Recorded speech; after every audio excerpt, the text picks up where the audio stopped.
Welcome to the Native Hi-Fi. I'm your host, Trisha Rivers, and today I am joined with our special guest, Emmy Scott and Alan Whitewing from the Winnebago Two Spirit Organization. But before we get to that part, just want to explain a little bit about Native Hi-Fi.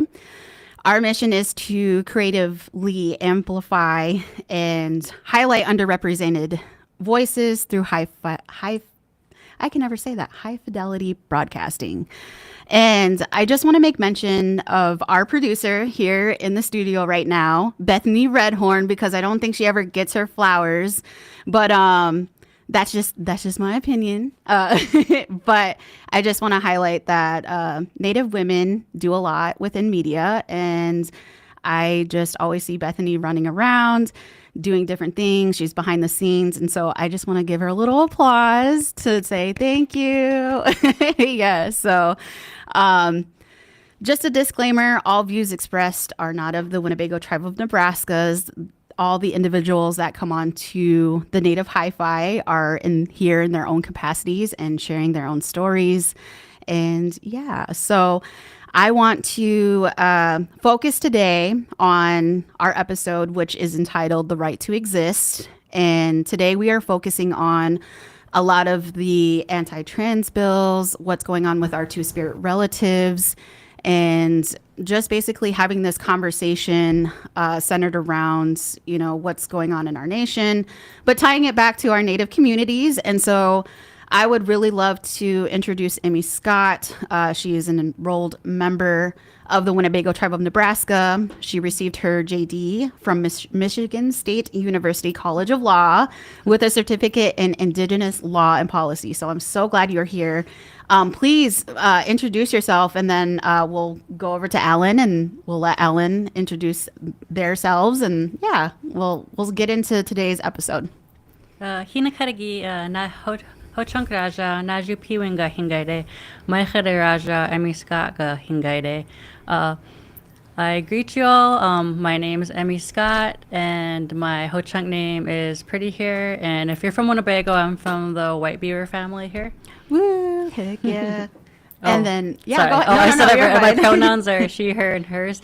I have to put that in there because we just did a thing at the wellness conference recently, and we did a pronoun workshop, and I totally want to that. learn more about that because I feel like I struggle with that. So I definitely want to talk about that today. I think a lot of people need to have that knowledge and education. And I'm just going to be transparent. Like, I kind of suck at doing the pronoun stuff, but I definitely want to learn, and I want to lean into that. And I think it's a conversation that needs to happen. So I'm so glad you're here, Emmy.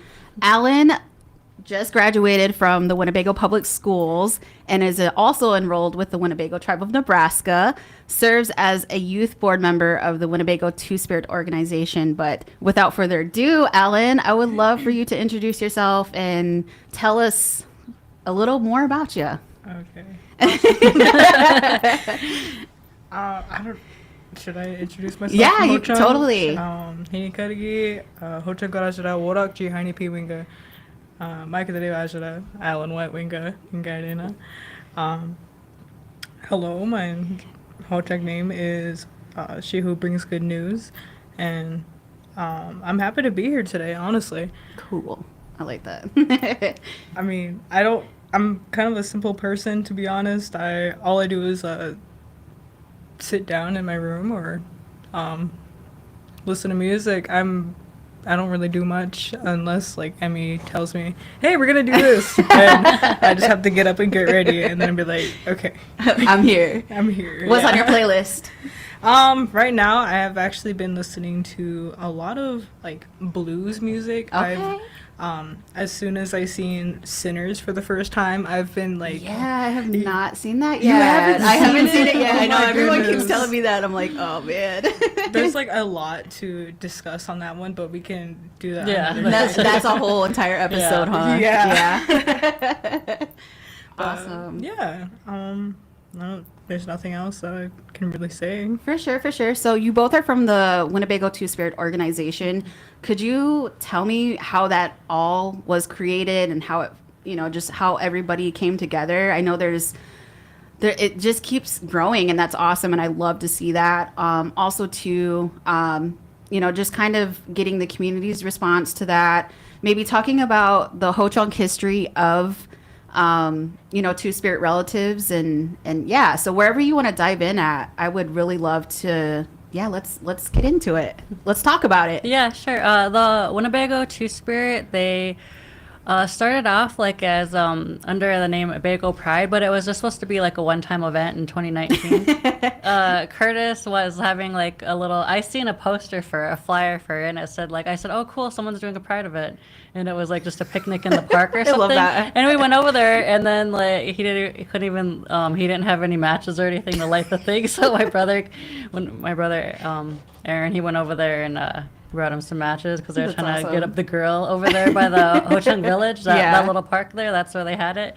And it was probably maybe like 12 people came by, but a lot of people were driving by and like looking and like kind of checking it out and everything. Like, what's Like giving going the on side over eyes there? and, like- Yeah, like you know, you want to come and eat Right. some. It's free food, right? Yeah, it was a burger. It was just like a little cookout, and so, but then apparently, like a lot of people, were talking about it, saying that they should do some other event next year, and so, they had a org already there, and I said, well, I do fundraising on my socials and different things, and I could probably help there and everything, so. That's kind of how I became the treasurer, I guess. That's awesome. So it just kind of was something that happened. You thought it was going to be like a one-time thing, and boom, here we are. We have an organization. That's really great. What is the history behind, when it comes to the Ho Chunk history or like the narrative around Two Spirit relatives? What is that? Do you know? Yes. The Ho Chunks actually had a third gender, and I say third gender for people that don't really understand, because people like when we talk about this, it's hard to explain because our brains are so in tune or kind of into the colonial mindset. So we Yes. think in the binary. We think there's only male and female. And so when we're talking about this, they're like, oh, so they were a bunch of gay guys. Or other people, they're like, oh, so they were trans, like this third gender, because they were men that dressed as women. Or that's Nancy Laurie, she's the anthropologist that came across them. That's how they were described to her.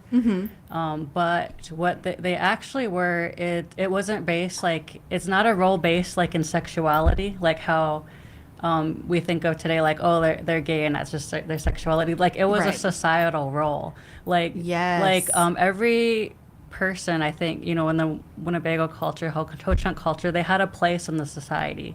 And that was something, that carried on through. And these people were honored. They were, if a man went on a vision quest, which when they reached a certain age, a man would go on a vision quest, he'd go fast on his own, alone. And if the moon spirit came to him, the moon spirit was a feminine spirit. If she blessed him, then they dream of the moon and would tell him to take up the skirt, they called Yep. it, and the man would dress as a woman and take on all the roles of a woman, basically. But they weren't seen. They weren't seen as women or men. A lot of the stories they say, oh, we came across this village, and then they thought they were women, but they're like, but they weren't women, but they weren't men either. So that's why I say Yeah. that it is more of like a third gender, because they did marry men, and it wasn't looked down on or anything, because these people, they were like medicine people. They were Yes. they were given powers by the moon, so they were prophets. A lot of them could see the future. They could heal people, and they took on a role of taking care of like children that didn't have, parents, or and they raised these children like as their own. Aw. Yeah, these people, they were, a lot of them were called Teja Chowinga, or else Shage. And this, a lot of it is like they use it as a slur now, that word Shage. Yeah, no, for sure. And but before, it comes from a word Shagega, which was a name for the man in the moon. And it's, if you look at the Ho Chunk stories, there's a shell splitter story, and it's a hero story. So he's a warrior, and he's like running from people. And one of the stories, I think, I don't know if it's Oto or Osage, but he gets flung into the moon and the moon protects him. Mm-hmm. And so that's why he's associated with the moon, the Shiagega. Yes. Yep. So Yep. it's a warrior story, a hero story, and now it's used as like a man that's effeminate or weak or Yeah. So it seems like It kind of lost its true meaning. Why do you think that is? And Alan, I'm going to pose that to you actually. yeah. So, did you like growing up? Did you ever hear about this particular story or the stories around two spirit relatives, or was it more of just kind of the societal, just changing of what it truly meant to be a two spirit relative? And I also want to. There's even saying two spirit relative is like, some folks are like, well, you only have one spirit. But I understand that through time, like two spirit, it makes sense. So I just want to dive into that and just get the response of like, what do you guys think? So yeah. So did you grow up hearing the Ho Chunk narratives around two spirit relatives? I'll be honest, no. I kind of grew up with not knowing a lot of stories and such. I'll be honest, my mother is, I can't really label her, but let's just say she has a preference. And even then, I never really knew stories or being gay or lesbian or even like part of being in the LGBTQ because, well, it I don't know how to really describe it. I've been normalized in it throughout my life. Yeah. I never knew it that it was just like such a bad thing because I had family who were defined as two spirit. I had people that just had a preference and I just thought it was normal. But growing up, I actually never spoke about that to others unless like it was such a argument or there was a whole discussion about it, like gender and such. And then being like in school and such, I realized that that's not normalized in other families. There were times where I was ridiculed for thinking that that was normal. And I also forgot the question. Oh no, you're all good. No, it's good. And the question was basically like, when you did hear about this Ho Chunk narrative and like our story, right? Did it empower you? Was it something that was just brand new, or just like how did it help you navigate through, just you being you? Honestly, I never heard about the story until Emmy and Tyler Lemire actually talked about it. No, that's cool though. As I said, I kind of grew up thinking everything was normalized, and I didn't really know a lot of stories. I've only ever just heard stories from my Degas and my Chokas and all that. I never really heard a lot of stories from my woman folk. And kind of hearing that from Emmy, I mean, I'll be honest, Emmy is like another Nani to me. And Oh, that. and like the fact that she was telling me these stories, or I would hear about them when she would like speak to the public and all that, I felt really, really empowered because as I said, I never known these stories. I just, yeah. Aw, that's what's up. I guess what I wanted to ask was, why do you think, Amy, I'll pose this to you. Why do you think that has changed, like the meaning or like the narrative, right? We have this is like documented, so to speak, right? What do you think changed the narrative or the meaning of what it was to be a two-spirit relative? Like, why does it have a negative stigma to it now? It seems like today. Yeah. So that there is a little bit in the narratives that I read, there is some kind of clues in there, because they talk about the last Deja Chowinga, and they were alive around still living around Black River Falls in 1945 and raising their sister's children that their sister had passed or something happened to her. And the child, one of the children, one of the women raised by them was told about that this person, this Deja Chowinga, their brothers during that time, when they had the vision, the moon spirit vision, their brothers told them, if you put on a skirt, we will beat you to death. They told them. And this was something that that was for a tribe. It was really an honor because they brought really powerful medicine. And the Ho-Chunks, they were known for their powerful medicine. A lot of the other tribes were like scared to go to war with them or anything because they had this powerful medicine. And one sign of the like a healthy community, a really strong medicine village was having one of these people. And so you see that and you're like, well, why did they say that to them? So you don't know if they were you see there was a change that happened there.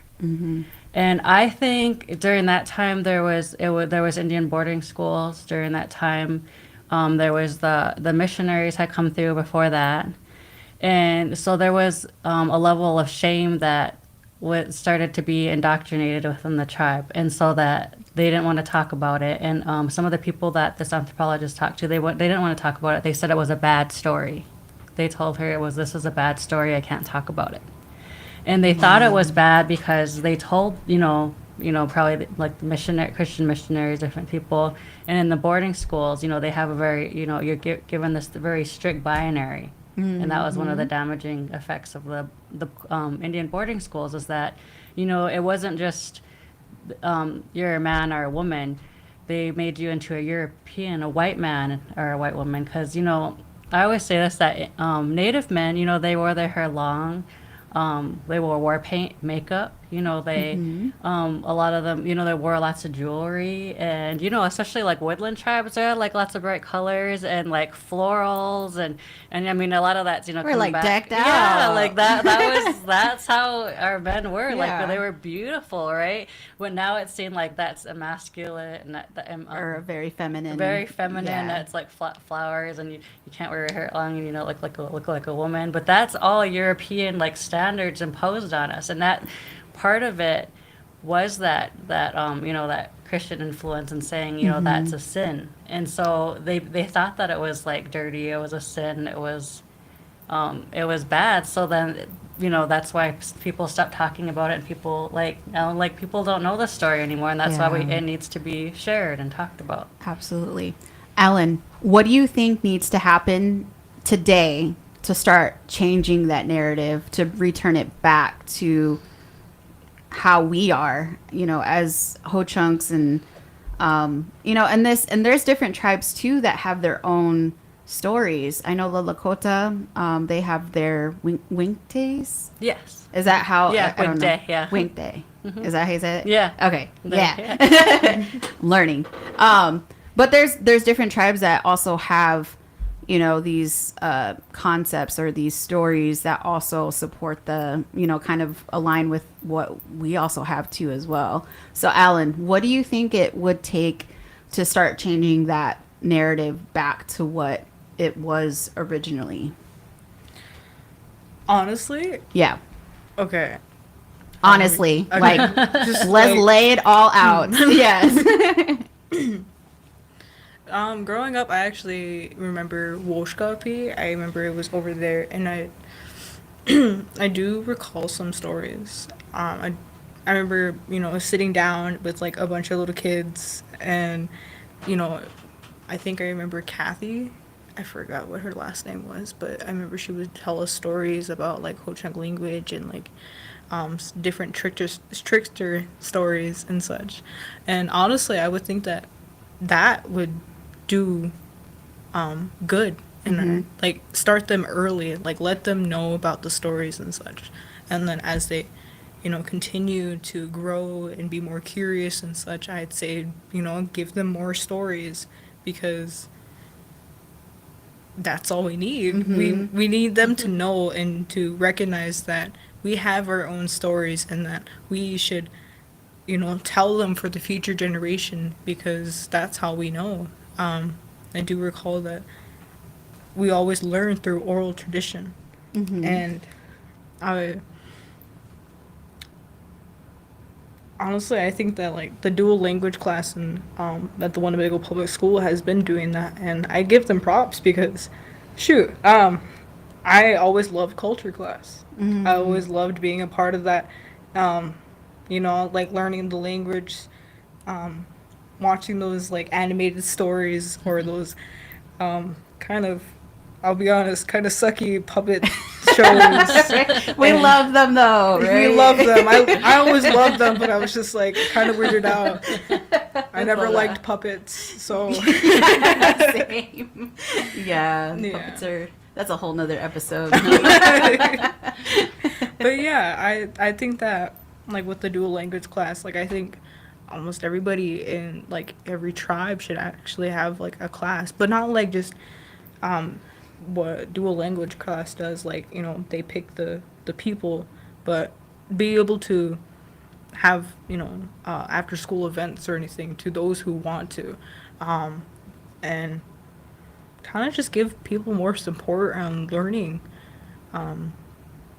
As I grew up in school, learning was considered like nerd or something like that. It Which was is so crazy to think about, because it's like once you leave and venture out into the world, there is a whole a whole different, you're going to meet different populations, cultural groups that have very unique stories. And so it's so important to be educated, to go out into the world and kind of know those things and how to navigate, but also being able to come back and let other folks know about your experiences, because that might help them in the long run. So I'm a nerd. I don't care. Like, I'll proudly rep that any day. Oh yeah. For sure. Is there any other things that you would want to see change as far as, kind of bringing it back to the original narrative? I love the community engagement piece of it. The the intentional approach of, we need to continue to bring these stories back and talk about them. Yeah, like even then, we all know like TikTok, Instagram, all of that. We should do maybe like some clips. And from what I realized after a very long time, or not a long time, but a period of time of being with a lot of kids, Yeah. and their attention span is short. Like, yeah. you can't have them sit in one place or have them watch something that's more than a minute unless they're so interested in it. So I would say like another community outreach, kind of like what the Angel Decora Museum does. Shout out to them. Yeah, shout out to them. Yes, I see. What's her name? Gosh, I can't remember what her name is. But Gayla. Yes, Whitewater. Gayla. Shout out to Yes. Gayla, because I see her reels and I'm like, yes, girl. Yes, I love it. And I always loved those because they would just randomly pop up on my TikTok, and I'd actually just listen to them. And then sometimes I would have my, what is it called? My oldest godchild. I like to call her my godchild. She's not really mine, but But she's mine, though. she's mine. I tell her she's mine. So, but I kind of let her know, and I sometimes I would have her watch like what I'm watching sometimes, and because she's a little curious one, but she's also a little yapper. So, there are times where I would like try to explain little things about stories and such, because that's how I want them to know. I want to show them and teach them stuff that I didn't know until like in my later years. But yeah. Right on. So with everything that's going on a national level, there is a very specific agenda that is attacking our trans folks, but overall just the LGBTQIA2S plus community. What is your response to that? I mean, yeah, like what do you feel about that? How does it make you feel? What are the responses? So, Emmy or Alan, whoever wants to go first. Well, I always say follow the money because they're the groups that are behind this that are pushing. They have multi-million dollars. Are these like Christian conservative groups?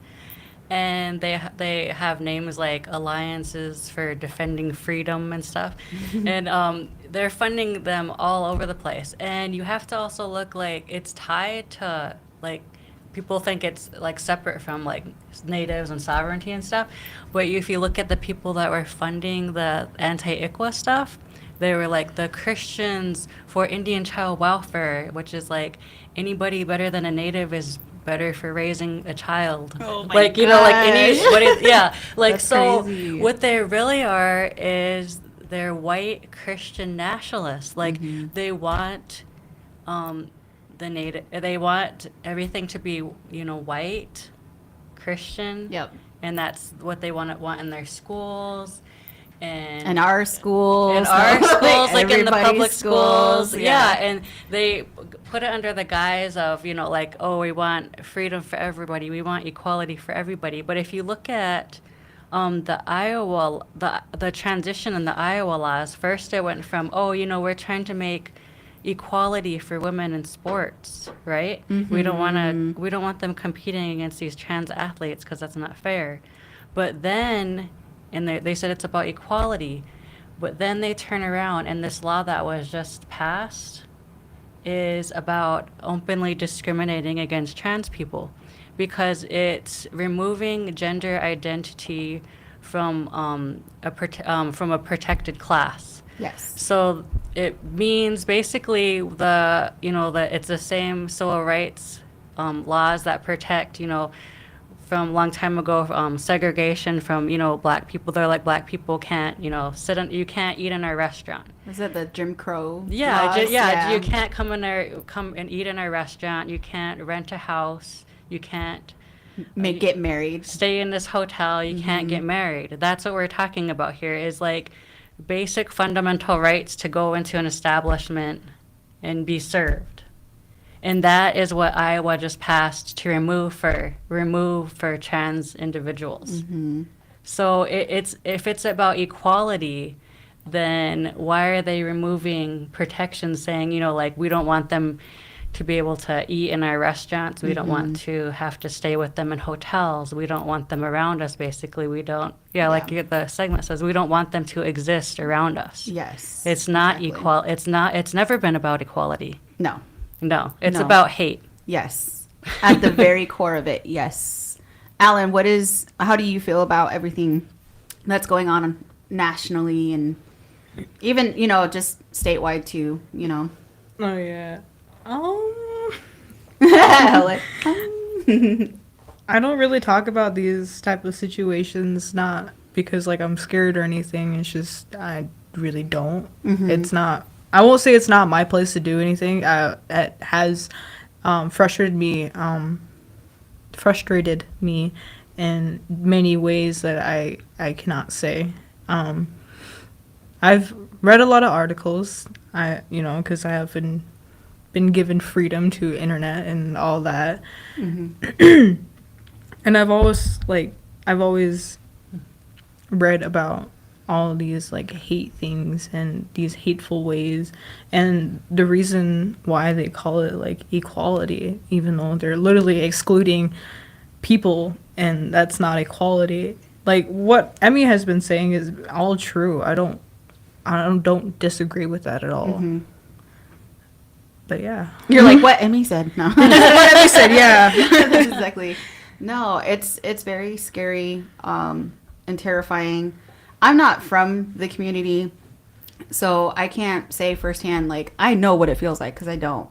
But it is terrifying to even just have these connections with you and to know that this is happening to an entire community just simply because of who they are and who they choose to love and, who they want, who they are.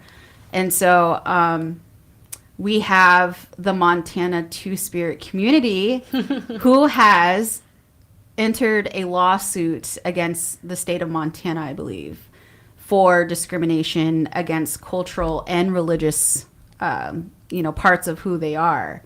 So I kind of want to talk about that. What do you feel? So basically, what they're doing is they're saying, "Hey, this is actually part of our culture, or our of who we are as human beings. This is part of our culture, and also this is also rooted in our religious ceremonies and just it's who we are as Native folks. And so therefore, that means that you're discriminating against an entire group of folks that are human being, that have human rights." So, Emmy, I want to pose this question to you. On a legal stance, do you feel like that's awesome, first and foremost? But, what are your thoughts about that? Do you think that there is legal backing to that? Do you think that it is something to explore? And if this is something that is successful, is this something that you would like to see in Nebraska or Iowa? Oh, yeah, the Montana, the ones that they're challenging, it defines gender identity. Like, it tries to define, like, sex and what gender identity, and that there's only two gender identities, which does go completely against, like, Native philosophies and how, Native people view, our worldview, basically. Right. And so that same kind of language, like trying to define that there's only two genders, is in that same Iowa law. Mm-hmm. So I think, yeah, there is a basis, that you could use that same language where they're defining gender, and Yep.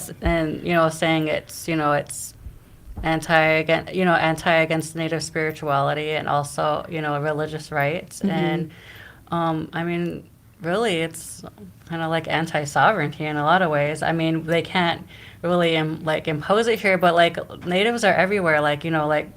Half of 50, like more than 50% of like Winnebagos don't live here and stuff. So a lot of them live in Sioux City and they live in Iowa.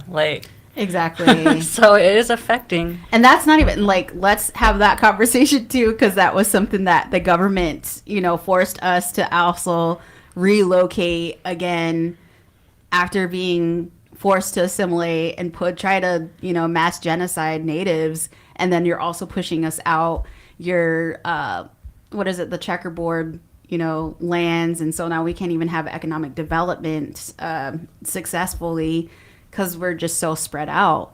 But that was by design, that was by the government. And so you're forcing people into like urban areas. And you're right. So Woodbury County in Iowa has the largest population of Native Americans, and they're very diverse. So it's not just Winnebago. There's Omaha. There is the Santee Sioux. And so they all have their different, beliefs and stories around Two-Spirit relatives. So I guess, I don't know, is this something that you would want to organize to change that, to challenge the the bills, the anti-trans bills? Or is this something that the Winnebago Two-Spirit organization, or how do you think this could be addressed? Is there a legal stance in wanting to change that in states such as Iowa and Nebraska?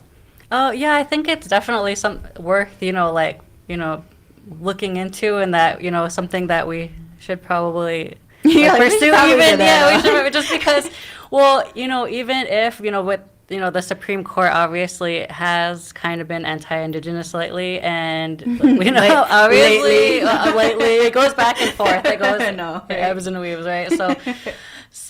But even because I think it would help, because there are so many, all these different bills, not just this one, are being challenged in the courts. And I think the more things that are, lawsuits and different things that are being filed, and we'll help, even though these are, because what we're fighting against, like, multi-million-dollar, these Billionaires? Yeah. These Corporations organizations, these and Christian entities. these Christian Yes. organizations, yeah, which kind of like seems like an oxymoron, because they're like, they could be giving this money to the poor, they could be like making betterment of society, but but no, they're But no, putting it the to, trends. they're It's trying the to, trends, yeah, the folks. trans are harming us. They're oppressing us. and really, and that too, that kind of goes to it's like the same forces, the same forces since the beginning, like the Indian boarding schools, like after Carlisle, which is more a military school, then they gave it to the churches. Like, they said, hey, you take this segment and you take that segment and you like assimilate them and make them into like good little like white Christian Yeah, people. yeah. And it was meant to assimilate us, and it's kind of the same same thing. the same exact thing, except now they're like trying to use the laws against it, and kind of making these issues that were not issues before into issues, because like the thing that's really really unpopular, and I feel partially why Trump won actually was on a platform of hate, like pushing this right at the last minute, like the anti-trans thing, like, oh, we got to protect our women and stuff. And even like, I know even people like, I'm gonna say that, but people in Winnebago, I know like some of the Native men, they're like all about that, like, oh, we got to protect Native women in sports, and that's why I support this. But that's not how we protect Native women. We're not, like, how many Native women have you heard being attacked by a trans woman in the bathroom, or like, I've honestly, like, personally, like, I've never heard that. yeah, it's around it's here. a non-issue. Yeah. Who's attacking women, like your bros, like like Let's you have need to be that calling calling out your please. bros. Let's have that conversation. Talking about the misogyny that they talk about, talking about Yes. these hoes and whatever. Like, you need to talk about calling out your bros, and like treating women like like trash, and like they're disposable, Let's and say, talk about if it. they're Like, sacred, they're yes. sacred. But no, you're like, I'm protecting them in sports. No, you're not. Like, this is about imposing your own bias, and you're harming like, youth, like, harming youth, like Ellen, how harming youth, like Native Yes. youth, like all over. Like, you don't even know like who you're harming, that are up and coming like youth that might want to, like, just go to the bathroom and Right. I don't know. I just want to exist. That's basically all I Like- want to do. Is Like, just let me pee. Right. There's this shirt I have, and it says, I can't remember, it's like something about peeing, but like also wash your hands, like, let's talk about that, like, yeah, you're definitely right about, if we're going to have this argument of like protecting women and they're sacred, and then we need to also talk about everything that happens to women, such as domestic violence, Yes. or just putting our women through the most emotionally, and like, we can't just single out this, what is it, I can't even remember what it's called, but it's just like this false, like, you have this falsified foundation to begin with. Yeah, because it's not even like, it's a fake. It's just they're putting that as a way to justify their bias, and their hate, basically, because it's a non-issue. There's like, I think I looked it up, and there's like 10 college level trans athletes in the country. Like, this is a non-issue. Like this is just something that was like pushed, as like a political issue, as a way, because they know that trans athletes, and they're like, oh, my daughter is going to be hurt or something. And like that one that he pushed, like on the stage, where there was a woman and she got hit with a football or something by a trans athlete, they weren't even trans. Like, it's a complete lie if you look up the information. wow. It was a cis woman that hit her in the face. Like, that's athletics, folks. Sometimes that happens. It does happen. I guess, yeah, I kind of want to have that debate then. So I know there's, on one side of the argument is that the skill level is not the same as like a biological female versus a biological male, And if a biological male then decides to be a transgender woman, and enters into the sport, the argument is that the transgender woman has upper hand and that it could be violent to the said biological woman. So I want to hear what your stance is on that, or like what your perspective is on that. How do you respond to that? Argument. I say look at the science. They've actually if you look online, they have studies on trans athletes that are currently like competing and what level it is, and they said that they're not like way better. They're not at this thing. They're far superior, Right. And like they're saying, oh, They're not body slamming. They're gonna get all first places, and they're gonna win, and they're gonna take all the scholarships, and all the women lose out. Yeah. No, because these athletes, like that means they're taking like estrogen, so their bodies are changing, and a lot of them, they're competing at the levels that are equal. Basically, the level that they're playing at is equal. Yes. So the science doesn't follow. So, I mean, and like I said, that's such a small percentage of people. Like, it's really a non-issue to begin with. But even if it, like, wasn't, then the science shows that they're not these big, like, super superior, strong, like, blowing everybody out of the water at every competition. That's not happening. That's not the reality. Yep. And also, while we're on that, athletics overall, like when you look at like Olympians and different things, like a lot of them that perform at the highest level, they're already like they won the genetic lottery. Yeah. Like if you look at Michael Phelps, they said that he has a genetic he actually has a genetic advantage. His body. He has webbed feet. No. He has might. webbed feet and fingers. No. His body makes 50% less lactic acid, which is the chemical that makes you tired, your muscles. Yeah. So his muscles don't get tired. And people don't talk about that. They don't bring up, Michael Phelps beat all these other men because he has a genetic abnormality that made him not be tired, and he can work out longer. He can work out. It's just seeing like, well, because he's a superior athlete. Yes. He's an X-Man. But he is. And then the Olympians, like they're getting rid of women that are. And that's part of it too, is like a lot of the women that they're disqualifying at the Olympic level are like South African women, because their bodies naturally make more testosterone than other women.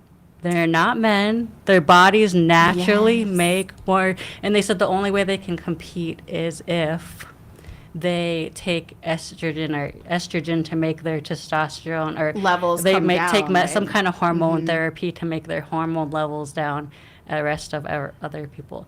And with that, I want to also say that that's what I'm saying. Like it's white Christian colonial narratives, and we need to be mindful of that, because this won't just harm like trans women, it's going to harm people of color women. Because the people that are most by dominant society that are kind of hyper masculinized, they tend to be black women. I don't know if you heard a lot of people call Michelle Obama Mike. In the media, they're like, oh, Mike, because they say that she's a man. Oh. Serena Williams is a man. She's beefy. Yeah, She's so beefy. so they say that they're men because they see them, they're muscular, they're like they're bigger, they don't have European features, so they're not by European standards, maybe they're not beautiful, they don't meet that European standards of beauty. Of being dainty and light and Yeah, petite. exactly. And that's something that Native women are subjected to too, because there's like whole studies on like the stereotypes facing Native women. There's it's the dichotomy of the Indian princess versus a squaw judge. The Indian princess is like the virginal kind of, she kind of is light skinned and kind of has more typical like beautiful European features. She defends the white man. and kind of sees her ways as savage and Oh bad. my gosh. You know, like Pocahontas, like not the real Pocahontas, but you know the Disney version. The Disney. And that kind of version. So you're either that or you're Squaw Judge, which is kind of like the dark skinned, you know, promiscuous. They're you know, like they're usually like shown as like they're fat, they're chubby, they're big, and they do all the work, like because that's how like white men when they came over they're used to seeing their little white women. They're all fragile and delicate, and they kind of just sit in the house all day. And so they seen like Native women, and like, oh, they're out. They saw the aunties. Yeah, they're out there hauling yeah. big old skins out and scraping them, and they're like doing the thing, and they're like, oh, so they're slaves. And all they do is do work all the time, and they're like they're like men, you know, like they're kind of like men. They do all this work outside, like this isn't right, like their society's all backwards.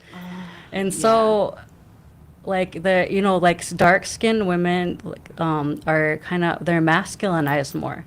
So there have been reports like of women like men or like a husband seeing a woman go into a bathroom, and they said, oh, it wasn't a woman, I seen a man go in there, and they reported it, and then it happened to be it was like, and it was a woman, like it was a cis woman, but it was like in their eyes they seen like somebody that they thought was a man.